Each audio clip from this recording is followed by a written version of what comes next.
Subscribe to our channel by clicking the subscribe button. Click the bell button and enjoy the latest uploads from our channel.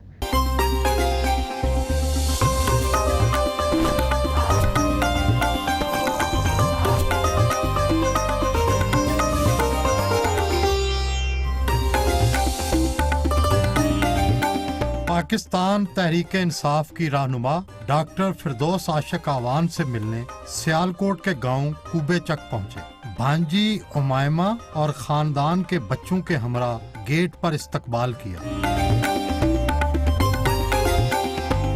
कारकुनों की बड़ी तादाद भी कितार अंदर कितार घर पर जमा थी।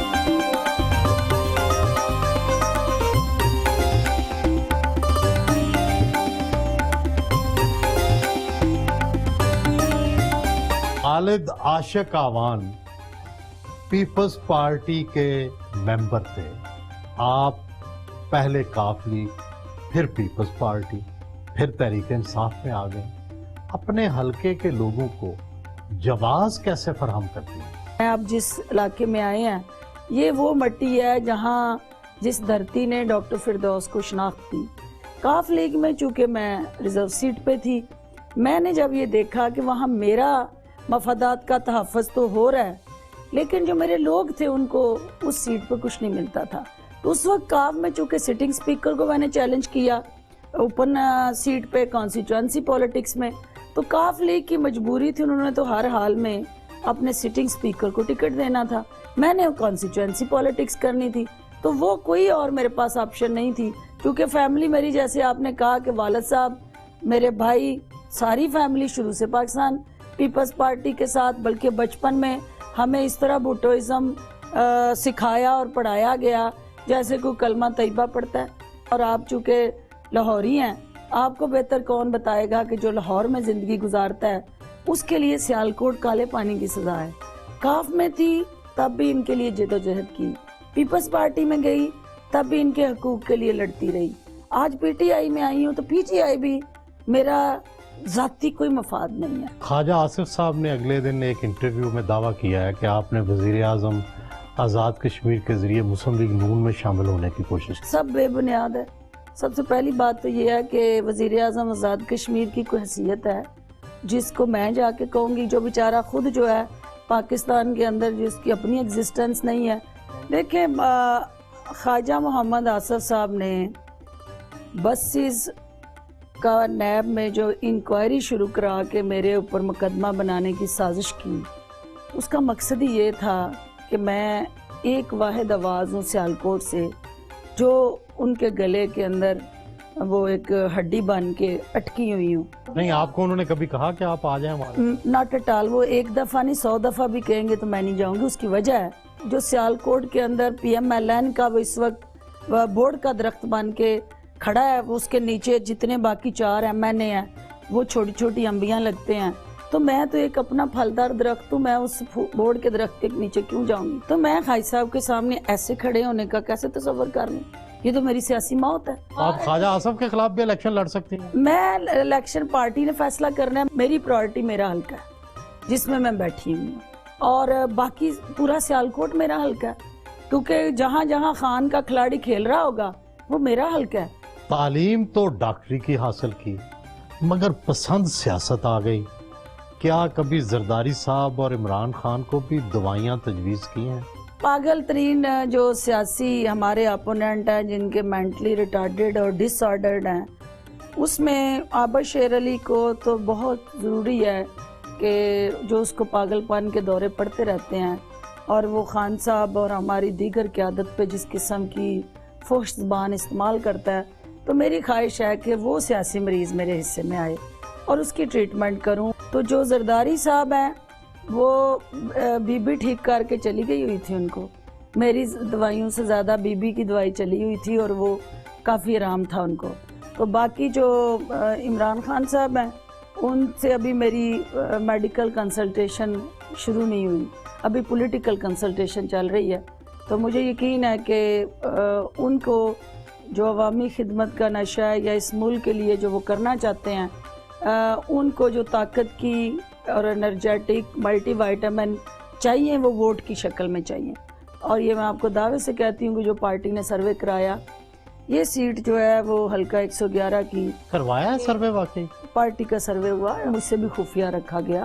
कहते हैं कई लोग तरदीद करते हैं कि हुआ ही नहीं। आपकी पार्टी लीडरशिप से पूछे ना, जो मेरी या मेरे चंद जो सियासी मुखालफीन है उनकी ख्वाहिश पे तो नहीं होना था।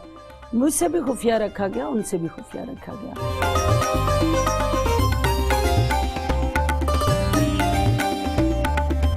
वालदा से मिलने उनके कमरे में आई।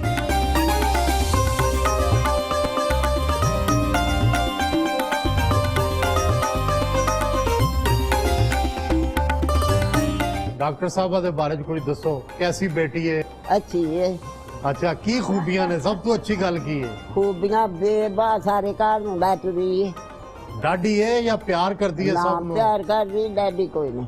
हाँ। आपका ख्याल रखती है? कितना रखती है? बड़ा ਉਹਦੇ ਸੇ ਤੇ ਜੀਵਨੀਆਂ ਕੋਈ। अच्छा, वेरी गुड। ਤੇ ਕੀ ਤੁਸੀਂ ਗੱਲ ਸਮਝਾਉਂਦੇ ਹੋ ਕਿ ਤੁਹਾਨੂੰ ਹੀ ਸਮਝਾਉਂਦੀ ਰਹਿੰਦੀ ਹੈ? ਨਹੀਂ, ਮੈਂ ਉਹਨੂੰ ਸਮਝਾਈਆਂ ਨੇ ਗੱਲਾਂ ਤੇ ਉਹ ਇੱਥੇ ਪੜੀ ਹੈ ਨਾ। अच्छा, ਕੀ ਸਮਝਾਇਆ ਜੇ ਦੱਸੋ ਜ਼ਰਾ। खिदमत करनी, डॉक्टर बनना, लाहौर से डॉक्टर रही है। ये दलेर क्यों है नहीं? दलेरी का दूध पीता है। ਦਲੇਰ ਮਾਂ ਦਾ ਦੁੱਧ ਪੀਤਾ ਹੈ। हाँ, ਉਹਨੂੰ ਇੱਕੋ ਹੀ ਗੁੱਟੀ ਦਿੱਤੀ ਸੀ, ਈਮਾਨ ਕਾਇਮ ਰੱਖੀ। हाँ, मान कायम है तो तेरा सारा जान है, मान नहीं तो कुछ भी नहीं। और लड़ना है ते ताकतवर नाल लड़ना है, कमजोर नाल खलोना है। ते सारा दिन वड़ाई साहब इन्हां दे कोल तुसी 1 करोड़ रुपया रखोगे ना, हाँ। शाम ਨੂੰ आके पूछोगे ते ਉਹ ਵੰਡ ਛੜਿਆ ਨੇ। तो की करना रख के दिता उस कर रही है वंडल रही। और वाला साहब कहते सन कि इनके हाथ में ना सुराख है। तो आज डॉक्टर फिरदौस को इस मुकाम तक लाने पहुंचाने, मैं इंजीनियर हूँ, वो आर्किटेक्ट है। तो जिस फैमिली से बेटे ना पढ़ते हूँ, वहाँ से कोई यूईटी में इंजीनियरिंग यूनिवर्सिटी से उसने आर्किटेक्ट इंजीनियरिंग की है, मैंने फातिमा इंडिया मेडिकल कॉलेज से मेडिकल किया है। तो वो इस मां की बदौलत है। आज भी डंडा पीर है। ये इस हालत में एम्पुटेशन इनकी हुई है, दोनों टांगें कटी गई हैं, लेकिन आज भी कमांड एंड अथॉरिटी इनके कंट्रोल में।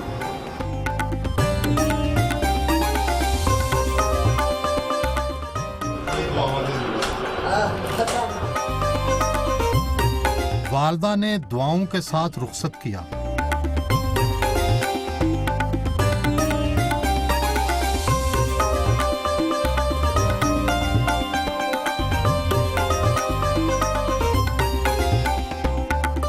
कबाब, बारबेक्यू और चिकन कढ़ाई से तवाज़ो की गई। फैमिली के साथ बैठकर खाना खाया।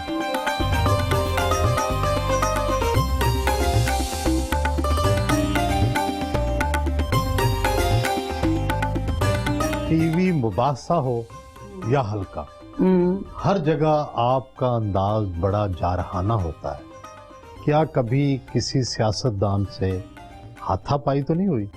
नहीं, हाथापाई तो आपको पता है स्टूडेंट लाइफ में साद रफीक पे हाथ चले हुए हैं, और वो भी इसलिए चले थे कि हमारी एफजे की कैंटीन पे वो दिल पुशारी करने के लिए आया करते थे।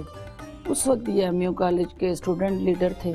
शिमाला पार्क से भी तो एक दफा आपकी नहीं, वहाँ हाथ नहीं, वहाँ जबान की लड़ाई हुई थी। तो वहाँ आप जीती थी? हकायक जीते थे। भाई हाथापाई करनी पड़े तो कर लेंगे। हाथापाई तो अपनी इज्जत नफ्स के लिए इंसान, वाला साहब कहा करते थे कि कोशिश करें कि किसी के साथ ज्यादती ना हो जिंदगी में। आप किसी से डरती भी हैं? अल्लाह से डरती हूँ, अपने वालिदैन से, वालिद साहब से बहुत डरती थी, अपने लोगों से डरती हूँ जो मेरे कस्टोडियन है, और बाकी ये माजिक काम में साजे लकड़ बकड़ ये मैं आगे लगा के रखती हूँ। इनसे नहीं मैं डरती, क्योंकि अगर इनसे डरती होती तो मैं कॉन्स्टिट्यूएंसी पॉलिटिक्स करती। फिर ये सियासी यतीम सारे जो हैं उनके लिए डरते हैं ये सारे जो हैं एक नहत्ती औरत से। क्यों जी, आप सियालकोट का एनालिसिस करें ना, जितने सियासी यतीम हैं वो जिस जिस जमात में बैठे हुए हैं, वो जो जो सियासी बोना है उसके लिए डॉक्टर फिरदौस खतरा है। तो अगर मैं उनसे डरती होती तो फिर आप मुझे उस काफिले में देखते जो 2013 में भी मेरे पास टिकट लेके आए थे, नून वाले। और ये ऑन रिकॉर्ड मैं आपको बता रही हूँ, याद सादक साहब को ये डिस्ट्रिक्ट दी गई थी कैंडिडेट सिलेक्शन के लिए। उन्होंने मुझसे रब्ता किया आसफ खाशमी साहब के ज़रिए, चूँकि वो FC कॉलेज के क्लास फेलोज थे, दोस्त थे। उन्होंने कहा कि यार मेरी मुश्किल आसान कर, मैं सियालकोट में जो है 111 में कैंडिडेट फाइनल करने हैं, और मुझे अगर डॉक्टर आ जाए पीपल्स पार्टी छोड़ के नून में तो हमारा मसला हल हो जाता, हम पूरी डिस्ट्रिक्ट स्वीप करते हैं। फिर वो मेरे साथ उन्होंने बात भी की, उन्होंने कहा मैंने घर आना है, आपसे चाय पीनी है।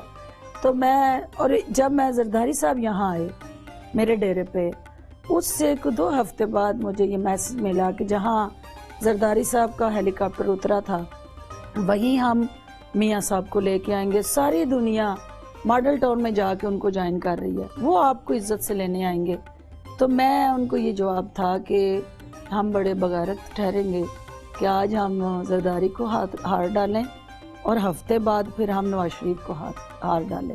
ऐसा नहीं होगा, हम हारें या जीतें, इलेक्शन हम पीपल्स पार्टी से लड़ेंगे। इसी तरह नून लीग के यहाँ डार ब्रदर्स जिंदा सलाम, इसके PTI के डार ब्रदर्स जिंदा सलामत है, आप ऑन ओथ उनसे पूछ लें। वो खान साहब का मैसेज लेके आए थे मेरे पास कि आप PTI से इलेक्शन लड़ें, लेकिन मैंने नहीं लड़ा। उसकी वजह ये थी कि मैं इन लोगों का इम्तहान लेना चाहती थी। बचपन में ही लड़कों जैसी हरकतें करती थी, साइकिल चलाती थी, टाम बॉय या माही मुंडा रही। अब आप ये बताएं कि आप औरतों के एहसासात बेहतर तौर पर समझती हैं या मर्दों के? देखिए, मैं इसमें तो कोई शक नहीं है कि मेरा बचपन अपने मेल कजन्स के साथ गुजरा। मैंने गुड़िया नहीं खेली, मैंने फुटबॉल खेला, मैंने क्रिकेट खेली। मेल्स जो हैं, जब आप उनकी कंपनी में बैठते हो हमेशा लर्न करते हो, सीखते हो। हमारी जो मजलूम तबका है, अक्सरियत जो है वो मर्दों की है, क्योंकि ख़वातीन हम जो होम मिनिस्ट्री होती है ना घर में, वो सबसे ताकतवर होती है, और वो घर के अंदर मर्द को जिस अंदाज से वो जितना मर्जी, यानी वो मिर्च की तरह तेज हो, और तो उसका अचार डाल लेती है। और वो बेबस मर्द बाहर एक्सप्रेस भी नहीं कर सकता कि घर में उसके साथ क्या हो रहा है।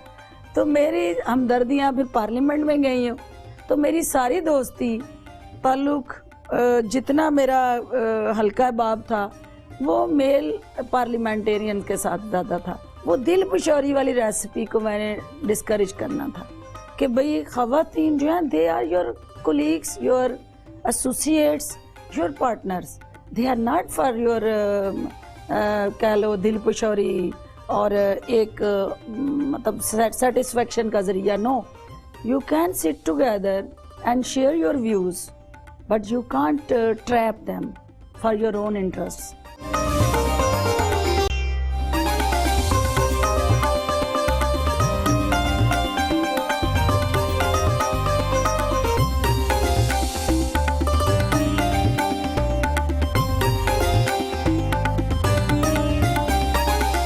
PTI सियालकोट के साबक deputy organizer barrister Jamshed Ghayas के डेरे पर आई।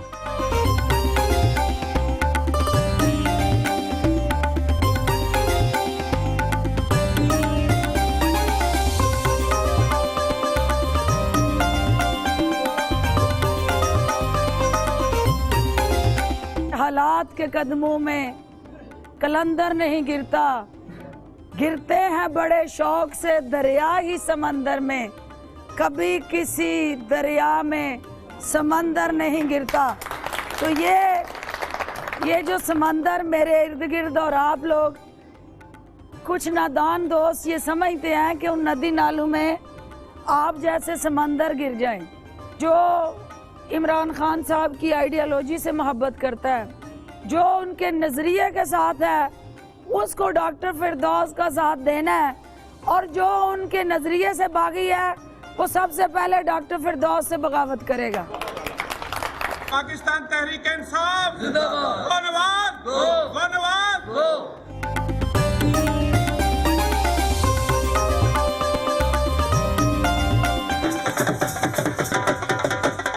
मराला रोड पर साबक यूनियन काउंसिल नाज़िम मलक अशरफ आवान के घर पहुंची।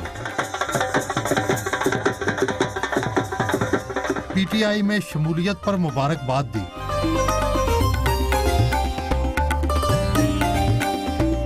ਇੱਥੇ ਇੱਕ ਫਲੈਕਸ ਲੱਗੀ ਸੀ ਜਿਹੜੀ ਗੁਜ਼ਰਦਿਆਂ ਬੜੀ ਤਕਲੀਫ ਦਿੰਦੀ ਸੀ। ਅਸੀਂ ਅੱਜ ਸਿਰਫ ਉਸ ਫਲੈਕਸ ਨੂੰ ਲਵਾਉਣਾ ਸੀ। ਅੱਜ ਇਹਨਾਂ ਦੇ ਡੇਰੇ ਤੇ ਆਉਣ ਦਾ ਮਕਸਦ ਇਹਨਾਂ ਨੂੰ ਯਕੀਨ ਦਿਲਾਣਾ ਹੈ ਕਿ ਤੁਸੀਂ ਇਸ ਕਾਫਲੇ 'ਚ ਆ ਰਹੇ ਹੋ, ਜਿਹੜੇ ਤੁਸੀਂ ਉਸ ਕਾਫਲੇ ਦੇ ਮਮਾਰ ਹੋ, ਕਿਉਂਕਿ ਡਾਕਟਰ ਫਿਰਦੌਸ ਦਾ ਬ੍ਰਾਂਡ ਨੇ। ਇਹ ਜਿੱਥੇ ਮਰਜ਼ੀ ਜਾਣ ਇਹਨਾਂ ਦੇ ਉੱਤੇ ਠੱਪਾ ਡਾਕਟਰ ਦਾ, ਔਰ ਲਿਹਾਜ਼ਾ ਜਿਹਦੇ ਤੇ ਡਾਕਟਰ ਦਾ ਠੱਪਾ ਹੈ ਉਹ ਜਿੱਥੇ ਵੀ ਜਾਏਗਾ ਉਹਨੇ ਵਾਪਸ ਡਾਕਟਰ ਕੋਲ ਹੀ ਆਣਾ। ਗਲੀ ਗਲੀ ਮਸ਼ਹੂਰ ਹੈ, ਪੂਰਾ ਟੱਬਰ ਚੋਰ ਹੈ।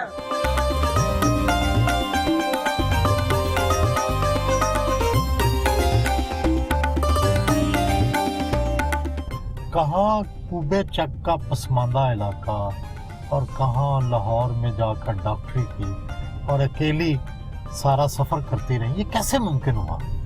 भाई साहब, ये एक बड़ा इंटरेस्टिंग सफ़र है। रवायत शिकन तो मैं शुरू से रही हूँ, और वो रवायत शिकनी का ये सफ़र जो था, पहले फैमिली में रवायत शिकनी की, ख़वातीन को पढ़ाना जुर्म था, उस जुर्म का बरमला इकरार करते हुए अपने आप को एम्पावर किया। फिर दूसरा सियासत ख़वातीन का, और वो भी कॉन्स्टिट्यूएंसी पॉलिटिक्स, ये सिरा मेरे वालिद साहब को जाता है। और वालिद साहब एक दरवेश सिफ्त ऐसे वक्त के वली मैं उन्हें कहूँगी, जिन्होंने सारी ज़िंदगी दूसरों के लिए गुजारी, और अपने लिए जीना तो सुहेल साहब कोई कमाल नहीं है, असल जीना है दूसरों के लिए। और वो वालिद साहब ने जी के जिस अंदाज से लोगों को दिखाया, मैं कुछ नहीं हूँ, मेरे वालिद की तरबियत जो उन्होंने हमें सिखाया कि अगर आपको इज़्ज़त में और भूख में से किसी का तयन करना पड़े तो भूखा रह लो, लेकिन इज्जत पे कंप्रोमाइज नहीं।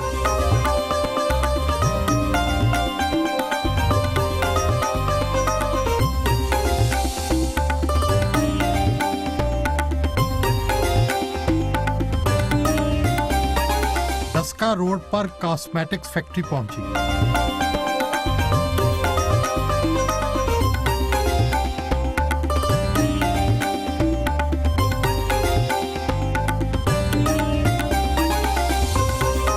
फैक्ट्री में काम करने वाली खवातीन से मुलाकात की।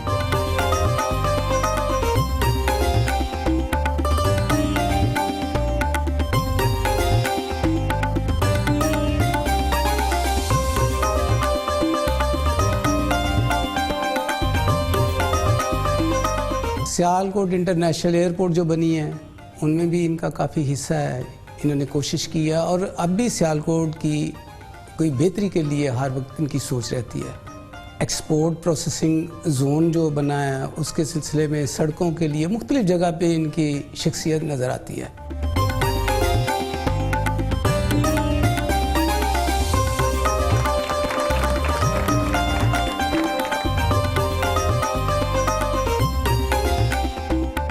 ख़वातीन जहाँ पे भी हैं, वो किसी रूप में भी हैं, वो एक दूसरे की ताकत है। तो हम इक्वल राइट्स और इक्वल अपॉर्चुनिटी की बात कर रहे हैं। हमारी जब अपॉर्चुनिटी इक्वल हमें मिले तो हमें राइट्स भी इक्वल चाहिए।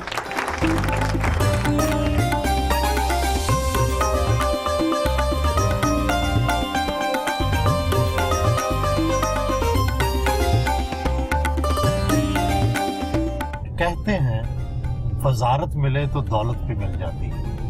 आपकी जायदाद में कितना इजाफा हुआ? कहते हैं आपने भी बहुत सारे तोले सोने जो हैं वो अपने असासों में जाहिर कर दिए थे। नहीं, 100 तोला तो मेरी जिस वक्त शादी हुई तो 100 तोला तो मेरे ससुराल की तरफ से था, और 100 तोला मेरे वालिदैन की तरफ से था। तो उसमें असल हुआ ये कि आपको पता है कि जो चार्टर्ड अकाउंटेंट होते हैं, वो सोना जो उन्होंने रखा होता है एक टैक्स रिटर्न्स को मैनेज करने के लिए ना, तो वो 200 तोला सोना अल्टीमेटली कम होते होते वो 75.5 तोले रह गया। वो 0.5 जो था, जब प्रिंट निकला, फोटो कापियाँ हुई, तो वो 755 बन गया। तो ये तो कारीगरी थी कंप्यूटर की, और मुझे उन्होंने और आपको पता है मुझे तो सोने से कभी ना प्यार रहा ना दिलचस्पी। तो क्या आपने अपने असासे गलत भरे थे? यही नहीं, तो नहीं, प्राइम मिनिस्टर नहीं, पर नहीं, नहीं, नहीं, नहीं। एतराज है। मैंने बिल्कुल सही असासे भरे और मैंने इलेक्शन कमीशन के वेबसाइट पे वो 75.5 की रेशो है। आप ये बताएं कि आपकी जायदाद बढ़ी है या कम हुई है? पहला इलेक्शन लड़ा, वालिद साहब की जायदाद बेची, जमीनें बेची। फिर दूसरा इलेक्शन लड़ा, वालिद साहब की जो मेरे विरासत में हिस्से में आई जमीन थी वो बेची। अब तीसरे के लिए जो स्पेस है काफी श्रिंक हुई है और जायदादें बनानी हो तो काम नहीं हो सकते, या आप इज्जत कमाते हैं या आप पैसा कमाते हैं। मैंने पैसा नहीं बनाया, मैंने जायदादें नहीं बनाई, मेरी जगीर मेरे लोग हैं। तो अगर मैंने जगीरें बनाई होती तो इनके दिलों में मैं ना जिंदा होती।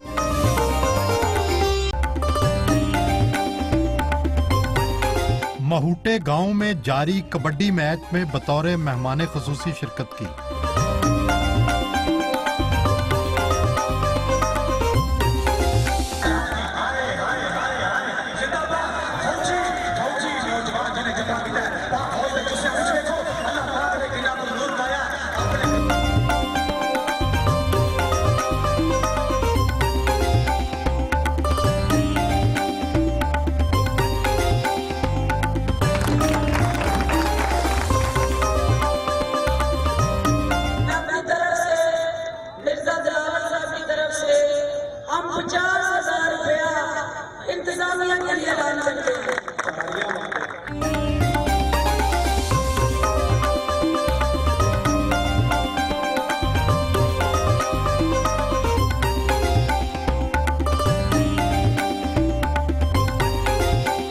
शादी खानदान में हुई है, लेकिन ना आपका कभी दूल्हा देखा, ना कभी उसकी कोई कहानी सुनी।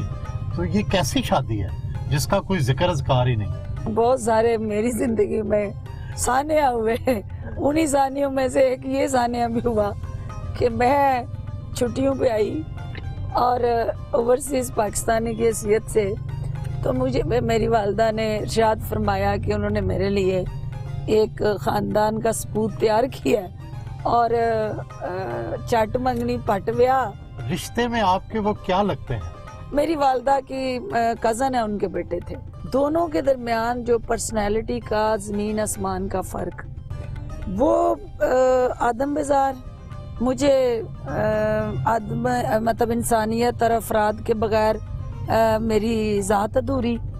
वो कंजूसी में जो ओवरसीज पाकिस्तानी पैसा जब कमाते हैं उनके लिए खर्च करना कोई इतना आसान काम नहीं होता। तो मेरी तरबियत शुरू से बचपन से लेके हमेशा गिविंग एंड पे रही, टेकिंग एंड पे मैं थी नहीं कभी भी। तो मेरी पर्सनालिटी के अंदर वो नॉमिनेशन और अल्टीमेटली सारा दिन सोशल लाइफ, वहाँ पे सारी प्रायोरिटीज़ अपनी ज़ात, तो बड़ा मुश्किल काम था, बड़े मुश्किल हालात, बड़े मुश्किल फ़ैसले थे। हम बहुत लड़ते थे शादी में, शुरू के दिनों में बहुत ज़्यादा हमारे झगड़े हुए। लेकिन एक दिन हमने बड़ी दिलचस्प बात यह है कि दोनों ने बैठ के फैसला किया कि क्या वो मुझे छोड़ सकता है। उसने कहा नहीं। मैंने कहा मैं तुम्हें छोड़ सकती हूँ। उसने कहा नहीं। मैंने कहा हम लड़ किस लिए रहे हैं, फिर एडजस्टमेंट करें, तो मुझे इस हालत में एक्सेप्ट करो और मैं तुम्हें इस हालत में एक्सेप्ट करूं, और ताकि हमारे जो एक दूसरे की जिंदगी को हम आसान करें। They are always supreme. अब ये है कि वो ओवरसीज पाकिस्तानी है। आप उनसे मिलती रहती हैं? मिलते हैं लेकिन ओकेजनली, नॉट सो फ्रीक्वेंट। तो क्या उन्होंने वहाँ और शादी कर ली है? नहीं, ऐसी बात नहीं है, लेकिन कर भी लें तो मुझे कोई इतराज नहीं होगा। माशाल्लाह आपकी एक बेटी भी है, आपने एडॉप्टेड बेटी, लैब पालक बेटी पाल रखी है। उससे कितनी मोहब्बत है आपको? उसके लाड उठाती हैं? यकीनन कमजोरी तो है वो मेरी, क्योंकि मुझे प्यार है और जिससे प्यार होता है वो आपकी कमजोरी होता है। मेरे वालिद को बेटियों से बहुत प्यार था, तो इसी वजह से मैं चाहती हूँ कि जो जुर्रत, हिम्मत, ताकत, कॉन्फिडेंस मेरे वालिद ने मुझे दिया मैं अपनी बेटी को दूं। और लेकिन अनफॉर्चुनेटली वो उतनी ही बुज़दिल है और मैं उसको डॉक्टर बनाना नहीं चाहती हूँ, वो डॉक्टर बनना चाहती है। मैं उसको सियासत में लाना चाहती हूँ, वो सियासत से नफरत करती है।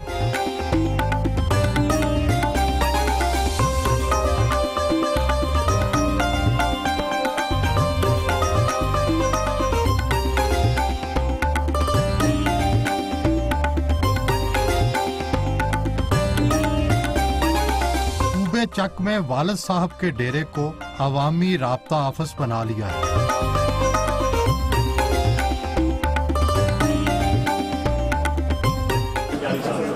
तो 40 साल बाद हाँ ਤੁਸੀਂ ਆਦੇ ਹੋ ਕਿ ਕਿੰਜ ਫੈਸਲੇ ਕਰ ਲਏ ਜੀ।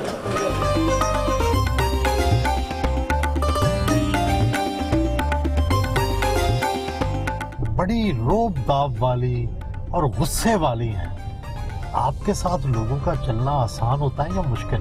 मेरे लोग जो मेरे इर्द गिर्द हैं उनको ये पता है कि ये कभी भी किसी गलत चीज़ पे नाराज़ नहीं होंगी। गुस्सा मुझे हमेशा झूठ पे आता है। जब आप झूठ बोलते हैं और दूसरे की इज्जत नफ्स को डैमेज करते हैं, फिर मुझे गुस्सा आता है। उस पे मेरा कोई कंप्रोमाइज़ नहीं है। सियासत तो है ही झूठ का कारोबार, आप कैसे झूठ नहीं बोलती? थोड़ा बहुत तो बोलना पड़ता होगा। देखें उड़ाई साहब, हम पेंडू लोग जब यहाँ से लाहौर गए पढ़ने के लिए, तो हमारी जो तरबियत का बेसिक जुज था, या हमें ये सिखाया गया कि ये सच है और दूसरा सिखाया गया झूठ है।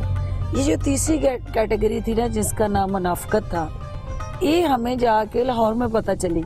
सियासत के अंदर आ गई हूँ मैं, इसीलिए रोज आप देख रहे हैं मेरे फड्डे, रोज आप देखते हैं मेरे लिए मसाइल। उसकी वजह ये है कि सियासत, आप बिल्कुल ठीक कह रहे हैं, नाम ही झूठ का है, नाम ही 2 नंबरी का है, नाम ही मुनाफिकत है। और जब आप ये क्वालिफिकेशन पे फाल नहीं करते तो आप अच्छे सियासतदान हो नहीं सकते। तो मैं जिसकी वजह से अभी तक सोशल वर्कर हूँ, सियासतदान नहीं बन सकी हूँ। बज़ाहिर तो आपने अपने अंदर की निस्वानियत को सुला दिया है, लेकिन फिर भी हुस्न तो अच्छा लगता होगा, किसी की वजह से तो मुतासर होती होंगी। वो क्या खूबियाँ जो आपको अच्छी लगती? मुझे हुस्न से या हुस्न परस्ती से मैं मुतासर नहीं होती, मुझे कैपेबिलिटीज़ मुतासर करती हैं। मुझे किसी की आप कह लें अच्छी शख्सियत, जिसके अंदर इंसानियत से मोहब्बत का जज्बा हो, मुझे वो मुतासर करता है। और मुझे दुखी इंसानियत के साथ मोहब्बत करने वाले लोग अच्छे लगते हैं। लेकिन वो भी एक जहाद है कि आपको कुछ अच्छा लग रहा और आप एक्सप्रेस ना कर सके। तो मैं मुसलसल अपनी ज़िंदगी में उस जहाद को भी जारी रखा हुआ है, क्योंकि सारा दिन मर्दों के साथ होते हुए उन मर्दों में उठना बैठना खाना पीना, लेकिन मेरे चेहरे से, मेरी पर्सनैलिटी से, मेरी गुफ्तगू से और उनके साथ तर्ज अमल से ये कोई नहीं जान सकता कि मैं किसी से इम्प्रेस हूँ या कोई मुझे अच्छा लगा या बुरा लगा।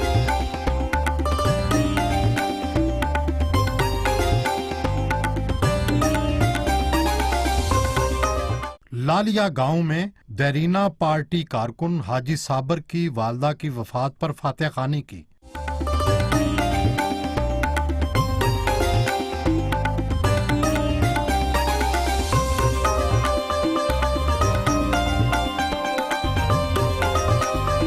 कैंट में पीटीआई सियालकोट विमेन विंग की सदर मिसेस तलत जावेद घुमन से मिलने आईं।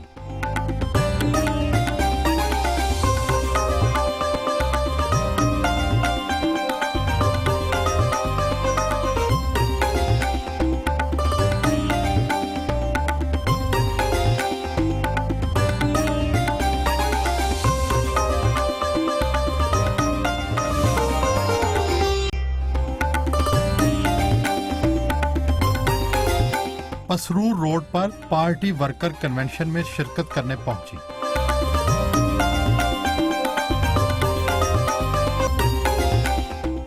ये वर्कर जनरल इलेक्शन तक आपके संग वो जंग लड़ेंगे कि वो अब पाकिस्तान के पीटीआई के और किसी जिला में शायद ना लड़ी जाए।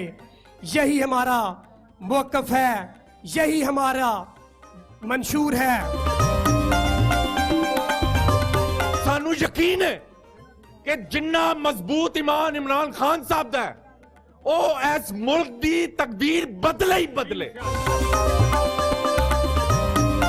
मैं आज आपसे एक बहन की हैसियत से, एक माँ की हैसियत से ये वादा करती हूँ कि पाकिस्तान तहरीक इंसाफ का वर्कर जहाँ जहाँ आवाज देगा आपकी बहन वहाँ वहाँ पहुँचेगी। और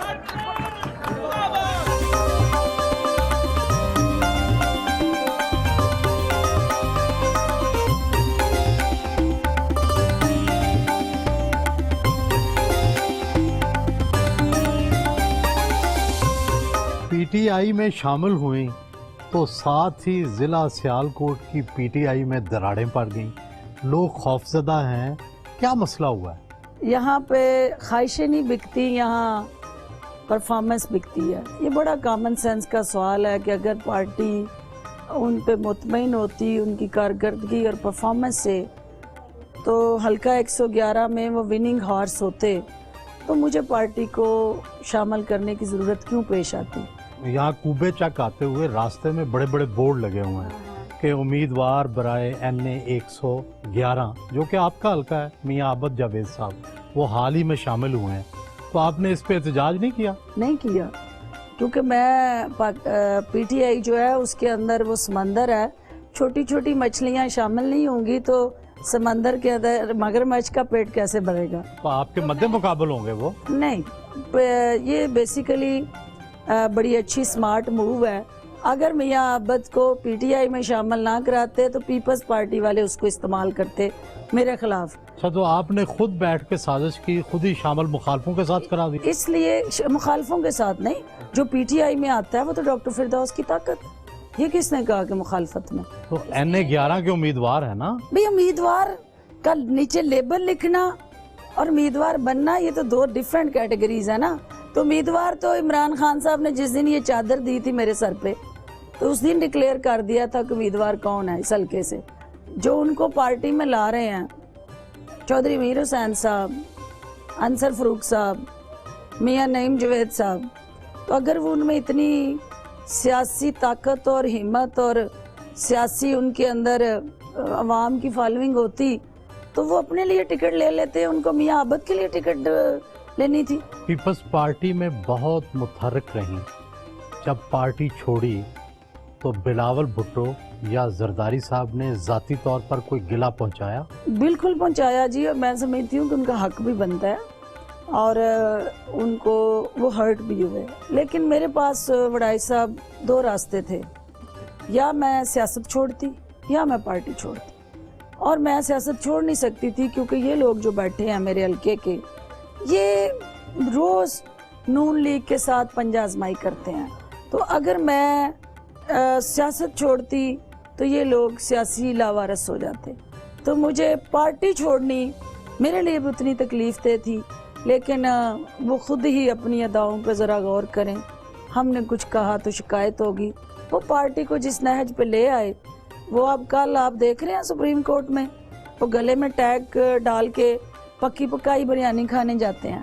जरदारी साहब ने तो कहा इमरान खान को कि गंदे अंडे चले गए हमारे से। देखिए, मैं इस पे कोई तबसरा नहीं करना चाहती। अगर नज़र गोंदल 35 साल पीपल्स पार्टी के अंदर उसका साथ था तो वो गंदा अंडा है, तो इससे लीडरशिप की विजन को लोग असेस कर लेंगे।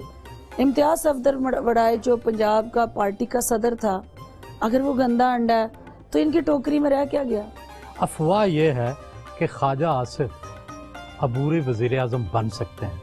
आपके लिए तो सियालकोट में बड़ा सख्त मुकाबला हो जाए। मुझे खुशी होगी इसलिए कि एक वक्त के सदर ने भी, इस हल्के के अवाम ने ना यहाँ का मजाज समझे सियालकोट का।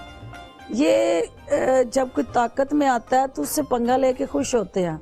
तो ये पंगा बाजों का जो शहर है ना, इन्होंने चौधरी मीर हुसैन को सिटिंग स्पीकर था, कायम मकाम सदर था, जिस दिन वोट डालने आया था उसका जो हशर किया, 42,000 वोटों की लीड से उसको हरा के भेजा, प्रोटोकॉल के साथ भेजा, यहाँ से भी रुखसत किया। तो ख्वाजा आसिफ प्रोटोकॉल के साथ जलील होके जाएगा, ये कौम ज्यादा खुश होगी और मुझे भी रूहानी सुकून नसीब होगा कि प्रोटोकॉल के साथ जलील और रुसवा होके जाए, ताकि ये नशा भी उतर जाए कि शायद इक़्तिदार में होते तो अवाम सरपरस्ती करते। ये कौम पे भी अगर वक्त आना है इकबाल के शहीनों पे कि ये गिद्धें जो हैं इस शहर के अंदर वज़ीर आज़म का रोल अदा करें, तो ये इकबाल की रूह को यकीनन वो तड़पेगी। सियालकोटी कहते हैं लड़ाई ये है कि अगर पीटीआई जीती तो सियालकोट में से वफाकी वजीर कौन बनेगा, इस पर सारा झगड़ा। मैं ये समझती हूँ कि खान का सिपाही बनना, खान का खिलाड़ी बनना ज़्यादा अजाज के लिए अजाज है, बड़ा अजाज है, बजाय इसके कि उसका वफाकी वजीर बनना। वजारतें हमने मज़े चख लिए 5 वजारतों के, अब हमें कोई नशा नहीं वजारतों का। जो वो अभी पार्लियामेंट हाउस नहीं पहुँचे, पार्लियामेंट के दरवाजे तक नहीं पहुँचे, ये शायद उनके दिल में कोई जलन हो, हमें कोई ऐसा मसला नहीं।